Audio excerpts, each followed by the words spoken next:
Yes, and the final segment of today's program on the News and Views show on Salam Media, One Nation FM, as well as Al Ansar Radio in Durban and Pietermaritzburg.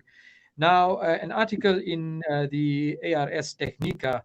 What will happen to the Hagia Sophia now that it's a mosque again? The 1,500-year-old Hagia Sophia in Istanbul, Turkey, will become an active mosque beginning on July the 24th, ending its 85-year-old run as a secular museum. In fact, Byzantium Emperor Justinian I ordered the building's construction in 532 CE, and for nearly 1,000 years, its 55.6-meter dome covered the largest indoor space in the world. Helping us understand what's going on out in Turkey is Yusuf Erim. He's an analyst at TRT World. Assalamu alaikum, Yusuf. Welcome to the program. Alaikum salam. All right, so we now have the Hagia Sophia declared a mosque once again. What is the feeling on the ground amongst ordinary Turkish people following this announcement? Well, I've been covering this story now for about 13 days, 12 days since the court process started, and I've been at Hagia Sophia at least 5 or 6 of those days, and I've had a chance to talk to many citizens, and they seem very eager that the museum is now reverted back into a mosque.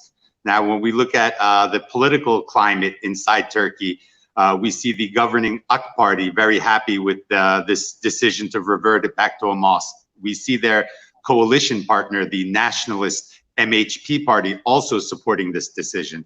On the other side of the aisle, the nationalist opposition party, a coalition member of the major opposition, is also supporting this decision.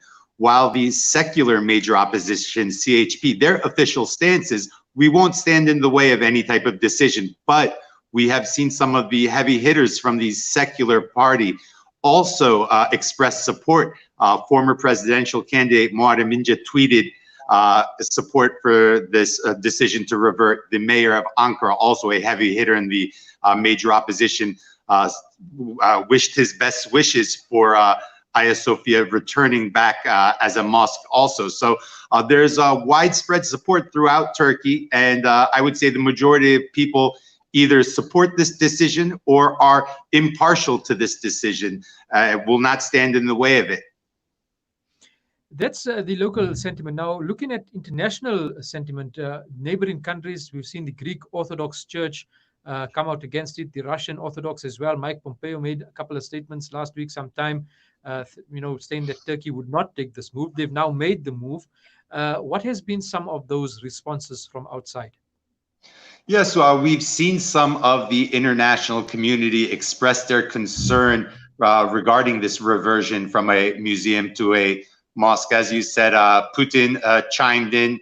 There was also criticism coming from religious and political leaders in Greece. U.S. Secretary of State Mike Pompeo, as you said, even the Pope expressed disappointment that it was converted back to a mosque. He said he wanted to see it as a museum, and the UNESCO tweeted a warning to Turkey saying that Turkey had legal obligations to maintain the universal value of Hagia Sophia.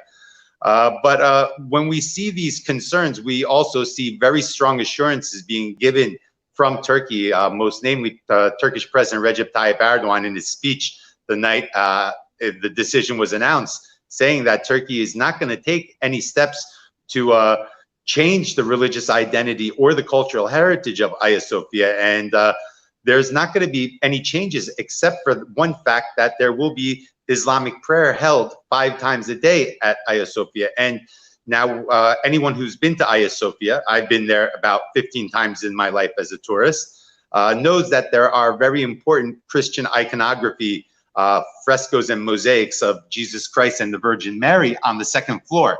Now, the Turkish government found a very ingenious way not to cover these, but while not covering them, also making conditions suitable for Islamic worship. And what they're going to do is have a thin curtain drawn on the, by the 2nd floor, and use light mapping technology to either project scriptures or a dome where those are. So worshippers who want to pray will not see this iconography, but tourists who want to go to the 2nd floor will be able to view them as well. So we see the Turkish government taking great steps and very ingenious steps not to offend Christians or tourists by allowing these very important Christian icons to be displayed, but also, like I said, making suitable conditions for Islamic worship as well. And I don't think you can ask any more of the Turkish government showing this type of religious tolerance.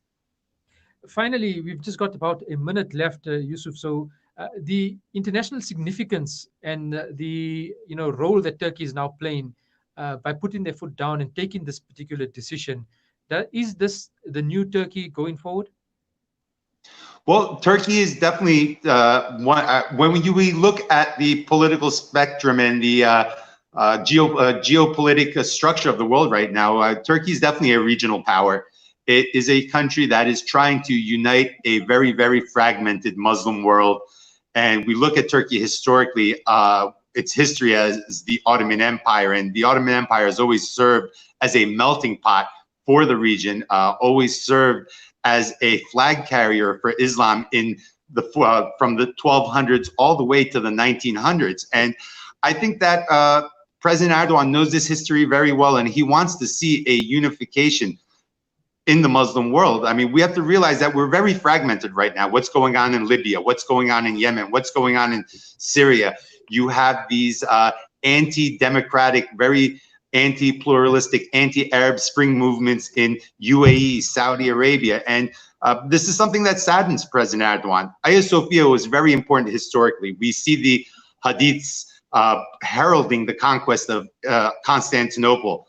And obviously anyone back 1,000 years ago looking at Constantinople would see Hagia Sophia and its grandeur symbolizing that city. So I always believe that even back 1,000 years ago, it was in the heart of many Muslims to see Hagia Sophia as a mosque one day. I think that this is much beyond today's political decisions. This is the will of Mehmed the Conqueror. I think this is the will of Muslims 1,000 years ago. And what President Erdogan doing is fulfilling these promises to the community once again.